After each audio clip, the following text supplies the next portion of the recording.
Hello friends, 13th century के great poet Rumi ने कहा था, you can beat 40 scholars with one fact but you can not beat one idiot with 40 facts.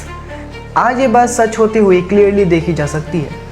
मेरे पिछले video में मैं एक फेक क्रिएटर के ताजमहल से जुड़े गलत क्लेम्स को फैक्ट के साथ काउंटर किया था। वो कोई डीप रिसर्च वाली वीडियो नहीं थी, सिर्फ एक सिंपल एक्सपोज वीडियो थी, लेकिन हर बात 100% फैक्ट चेक के साथ। फिर भी कमेंट्स में मुझे काफ़ी क्रिटिसिज्म मिला। किसी ने कहा पहले इस्लामिक हिस्ट्री पढ़ो, किसी ने कहा तो सिलेक्टिव आर्ग्यूमेंट बिल्ड कर रहा है, जबकि मैं सिर्फ सामने वाले क्रिएटर्स के क्लेम को काउंटर कर रहा था। किसी ने मेरे चैनल को फॉल्स क्लेम के लिए रिपोर्ट तक कर दिया। लेकिन सबसे यूजलेस कमेंट तब आया जब कोई फैक्ट सामने वाले के पास नहीं थे। तब बस उसने ये पूछा, देखो डरो मत, आराम से जवाब दो, क्या तुम पाकिस्तानी हो? अभी मैं गाली नहीं दे सकता। नहीं, गाली नहीं देना। अब फैमिली देखती है, वरना मैं ऐसे गाली दूं, ऐसे गाली दूं ना, जिंदगी भर याद रखें ये बड़े हुए। तो अब ज़रूरी था कि मैं ताजमहल की असली हिस्ट्री पर एक प्रॉपर वीडियो बनाऊं और इन सब कमेंट्स को फैक्ट्स के साथ काउंटर करूं। तो चलिए शुरू करते हैं इस वीडियो को। मिलॉर्ड, ताजमहल मेरे लिए किसी भी मंदिर से कम ना है। इन्होंने तो ऑलरेडी ताजमहल को मंदिर घोषित कर दिया। कहीं शाहजहां कंफ्यूज तो नहीं कि मैं मकबरा बनाऊं कि मंदिर बनाऊं? शाहजहां मंदिर क्यों बनवाएं? आप ताजमहल के नीचे जो 22 कमरे हैं उसमें कभी गए? ताज के नीचे जब हम कमरों में पहुंचे, वहाँ जो हम लोगों ने देखा, उसे देख करके तो हम हैरान रह गए। Taj Mahal is not a symbol of love, it's a symbol of atrocity, symbol of genocide. अरे तो क्या करें? छोड़ दें। ताजमहल की कहानी को समझने के लिए सबसे पहले हमें शाहजहां और मुमताज़ महल के बारे में जानना ज़रूरी होगा। शाहजहां का जन्म 5 जनवरी 1552 को हुआ। उस वक्त उसका नाम था खुर्रम। बाद में जब वो एम्परर बना तो उसे टाइटल मिला शाहजहां, जिसका मतलब होता है पूरी दुनिया का बादशाह। उसके फादर थे जहांगीर और उसकी मदर थी जगत गोसाई, जो मुग़ल एम्परर की चीफ क्वीन थी। वहीं मुमताज़ महल का जन्म 1593 में हुआ था और उनका रियल नाम था अर्जुमंद बानो बेगम। मुमताज़ महल ये नाम उन्हें शादी के बाद दिया गया, जिसका मतलब होता है the chosen one of the palace. Khurram और मुमताज़ की एंगेजमेंट 1607 में हुई और शादी 1612 में। शाहजहां की और भी वाइफ्स थी, जैसे कंधारी महल और अकबराबादी महल, लेकिन बहुत से हिस्टोरिकल अकाउंट्स में हमें ये पता चलता है कि ये जो शादियाँ थी वो सिर्फ पॉलिटिकल रीजंस के लिए थी, मीन्स नाम की शादी थी। एक्चुअल लव सिर्फ मुमताज़ से था, इसीलिए उन्हें सबसे ज़्यादा रिस्पेक्ट और पावर मिली। उन्हें टाइटल दिया गया मलिकाए जहां, यानी पूरे जहां की रानी। हिस्टोरियंस के अकॉर्डिंग मुमताज़ सिर्फ एक रानी नहीं थी, वो शाहजहां के डिसीजंस में भी हिस्सा लेती थी। चाहे वो वॉर हो या मीटिंग, वो अक्सर उनके साथ होती थी। एक तरफ जहां शाहजहां के दूसरी वाइफ से सिर्फ एक ही बच्चे हुए, वहीं दूसरी तरफ मुमताज़ महल के साथ उनके 14 बच्चे हुए थे। लेकिन उस वक्त मेडिकल सिस्टम के वीक होने की वजह से आधे बच्चे जन्म के वक्त ही मर गए। और फिर वो दिन आया 17 जून 1631, जब मुमताज़ अपने 14वें बच्चे को जन्म देते हुए मर गई।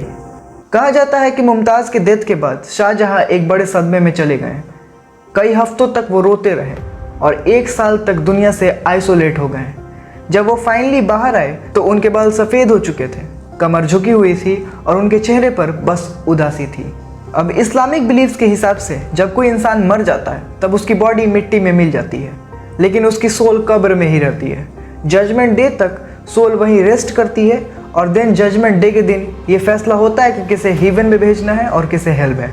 इसी वजह से कब्र को final resting place of the soul कहा जाता है। शाहजहां चाहते थे कि मुमताज़ महल का फाइनल रेस्टिंग प्लेस कुछ अलग हो, कुछ ऐसा जो दुनिया ने कभी ना देखा हो, और यहीं से शुरुआत हुई ताजमहल की। ताजमहल के चीफ आर्किटेक्ट थे उस्ताद अहमद लाहौरी, जिन्हें उस वक्त का नादिर असर यानी वंडर ऑफ द एज कहा गया था। वाइट मार्बल के ऊपर लिखी गई खूबसूरत कैलीग्राफी अब्दुल हक शिराजी ने लिखी थी। Ismail Afridi designer of the main dome, ऐसे ढेरों नाम आपको देखने को मिल जाएंगे। बिल्डिंग मटेरियल्स को ट्रांसपोर्ट करने के लिए 1000 से ज़्यादा हाथी यूज़ किए गए थे।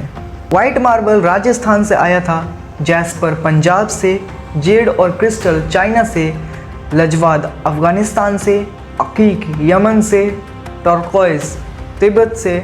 ऐसे प्रीशियस जेम्स और स्टोन्स जो कि दुनिया के कोने कोने से लाए गए थे सिर्फ ताजमहल को बिल्ड करने के लिए।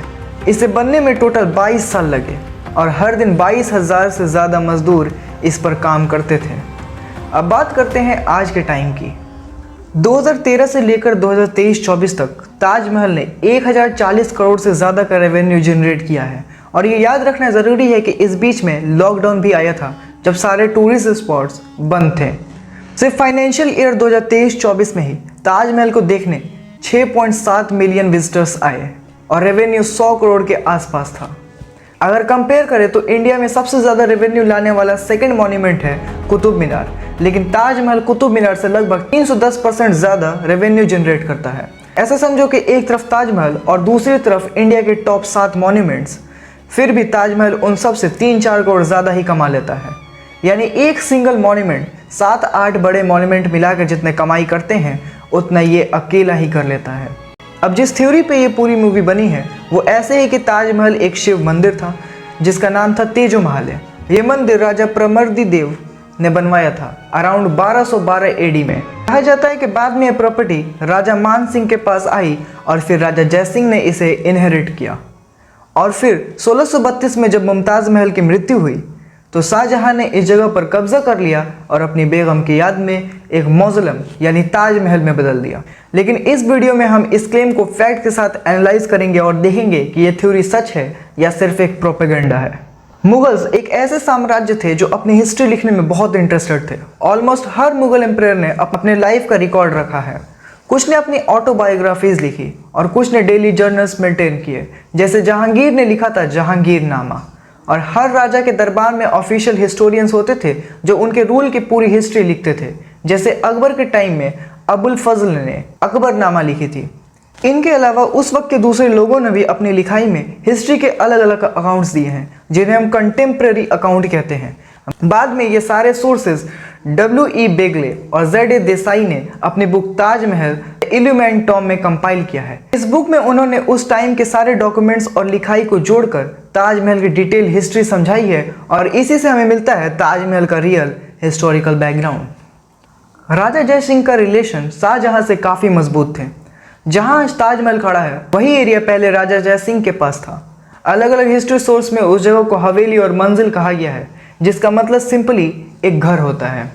अब इंटरेस्टिंग बात यह है कि राजा जय सिंह ने यह लैंड फ्री में डोनेट करने की ऑफर दी थी ताकि शाहजहां अपनी बेगम मुमताज़ महल के लिए वहां एक टॉम बना सकें। हिस्टोरियन ईरा मकोती के हिसाब से ये क्लोज रिलेशनशिप इसलिए था क्योंकि जयपुर के रॉयल और मुगल्स के बीच रिश्ते पहले से अच्छे थे, स्पेशली जब अकबर ने आमेर की राजकुमारी हरकाबाई से शादी की थी। अब बॉलीवुड में हमें बताया जाता है कि अकबर की वाइफ थी जोधाबाई, जैसे मूवी जोधा अकबर में दिखाया गया है। जोधाबाई का मतलब होता है जोधपुर की एक महिला। असल में जोधपुर के राजा उदय सिंह की बेटी जगत गोसाई थी जो जहांगीर की वाइफ और शाहजहां की माँ थी। ये कंफ्यूजन एक ब्रिटिश ईस्ट इंडिया कंपनी का officer lieutenant colonel James Tod की वजह से हुई, जिसने अपनी books annals and antiques of Rajasthan में गलती से हरकाबाई की जगह जोधाबाई लिख दिया। एक्चुअली अकबर की वाइफ थी हरकाबाई जो राजा मान सिंह की आंटी थी और राजा मान सिंह अकबर के ट्रस्टेड जनरल थे। अब यहाँ लिंक क्लियर हो जाता है, शाहजहां अकबर का ग्रैंडसन था और राजा जय सिंह राजा मान सिंह के ग्रैंडसन, इसलिए दोनों के बीच नेचुरली क्लोज रिलेशंस थे। इसी दोस्ती के चलते राजा जय सिंह ने अपनी लैंड फ्री में देने की ऑफर दी, लेकिन शाहजहां ने वो ऑफर एक्सेप्ट नहीं की, बल्कि बदले में उन्होंने 4 महल राजा जय सिंह को दिए। पूरा ट्रांजैक्शन ऑफिशियल रिकॉर्ड में लिखा गया है और डेट थी 28 दिसंबर 1633। आज भी रिकॉर्ड जयपुर के सिटी पैलेस में मौजूद है। तो ये कहना कि राजा जय सिंह के पास कोई मंदिर था जो शाहजहां ने फोर्सफुली ले लिया, ये बात बिल्कुल वाहियात है, क्योंकि तेजो महल नाम का कोई मंदिर हिस्टोरिकल एविडेंस में एग्जिस्ट ही नहीं करता, ना मुगल डॉक्यूमेंट में, ना राजा जय सिंह के ऑफिशियल रिकॉर्ड में, ना ही किसी कंटेम्प्रेरी अकाउंट में इसका कोई जिक्र नहीं मिलता है। लेकिन फिर एंट्री होती है अनभक्तों के सो कॉल्ड हिस्टोरियन पुरुषोत्तम नागेश्वर ओक की। यही वो इंसान था जिसने सबसे पहले ये तेजो महल की थ्योरी अपने बुक्स में लिखी, और जोक्स अपार्ट इसकी बाकी थ्योरीज इससे भी ज़्यादा वाहियात है। जैसे क्रिश्चियनिटी को प्रोनाउंस करने में थोड़ा थोड़ा कृष्ण की नीति जैसा लग रहा है, तो ये हो गया कृष्ण की नीति। वेटिकन संस्कृत सब वैदिक जैसा लग रहा है, तो ये हो गया वैदिक मंदिर। वेस्टमिनिस्टर एबी भी एक हिंदू टेम्पल था, और तो और इसकी एक थ्योरी अब्राहमिक रिलीजन पे भी है। अब्राहमिक रिलीजन मीन्स इस्लाम, जूडिज्म, क्रिश्चियनिटी एक्सेट्रा। ये भी हिंदुज्म से ही आया है। पूछो कैसे? तो अब्राहम की बीवी सारा, उनका नाम सरस्वती से मैच होता है। इसका मतलब अब्राहम ब्रह्मा होंगे और मूसेस महेश, क्योंकि फर्स्ट लेटर जो मिल रहा है। इसने सबसे पहले अपनी थ्योरी में लिखा था कि ताजमहल हिंदू राजाओं ने बनाया था और ये बहुत पुराने ज़माने में बनी हुई इमारत है। लेकिन हिस्टोरियंस कहते हैं कि 4th सेंचुरी से पहले अगर कोई बिल्डिंग रॉक कट ना हो तो उसका सरवाइव करना ऑलमोस्ट इम्पॉसिबल है। इसका मतलब सीधा है, अगर ताजमहल सच में इतना पुराना होता तो वो आज तक बचा ही नहीं होता। यानी ताजमहल 16th-17th सेंचुरी में ही बनाया था। फिर ओक ने कहा, आप भी ठीक करके देता हूँ। फिर पीएन ओक ने अपने थ्योरी में लिखा, ताजमहल असल में राजा प्रमर्दी देव ने 1212 एडी में बनवाया था और उसका नाम था तेजो महालय। और आज इन थ्योरीज पर ही ये फिल्म्स बनाई जा रही हैं। तो ये कहना बिल्कुल गलत नहीं होगा कि ताजमहल सिर्फ एक मॉन्यूमेंट नहीं है बल्कि इंडिया की शान है और इसी वजह से दुनिया के ऑफिशियल 7 वंडर्स में शामिल है। अगर ये वीडियो इन्फॉर्मेटिव लगी तो लाइक ज़रूर करना और ऐसे ही और कंटेंट्स के लिए सब्सक्राइब कर देना।